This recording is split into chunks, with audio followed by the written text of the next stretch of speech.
দুটি চোখ আছে বলে এই সুন্দর পৃথিবী দেখতে পাই।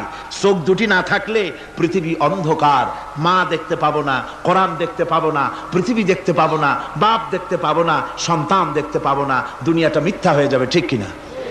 ছোট্ট চোখ, 1 থেকে 1.5 ইঞ্চির ভিতরে এত সুন্দর দুটি ক্যামেরা, যে ক্যামেরা দিয়া দুনিয়ার সব কিছুকে ক্যাচ করা যায়, সব ক্যাচ করা যায়। বলুন তো, এমন একটা বাক্স আপনারা কেউ বানায় দিতে পারবে যে বাক্সের ভিতরে হাতি, ঘোড়া, বাঘ, ভল্লুক, ময়না, টিয়া, পাহাড়, পর্বত, নদ নদী, কীট পতঙ্গ, তরু লতা, গাছপালা গোষ্ঠী শুদ্ধা ধরবে, আরো খানিকটা জায়গা বাকি থাকবে, এরকম একটা বাক্স কেউ বানায় দিতে পারবে? পারবে না। এমন একটা বাক্স পৃথিবীর কোন মিস্ত্রি বানাতে পারবে না।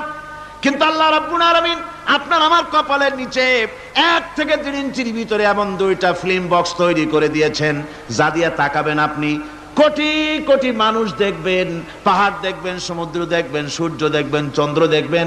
এত কিছু দেখার পরেও চোখের ভিতরে আরো খানিকটা জায়গা ফাঁকা থেকে যায়।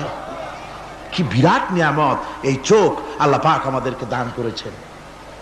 এই চোখকে হেফাজতের জন্য আবার চোখের উপরে সানসেট তুলে দেওয়া আছে, সানসেট ভুরু, আল্লাহ ভুরু লাগায় দিয়েছেন, নিচে একটু হাড় জায়গায় দিয়েছেন, উপরে সানসেট, ভেতরে চোখ, যাতে করে বল এসে লাগলে পরে চোখটা গলে না যায়, আছাড় খেলে পরে চোখটা গলে না যায়, চোখটাকে সেফ সাইডে রেখে দিয়েছেন আল্লাহ পাক সুবহানাহু ওয়া তাআলা।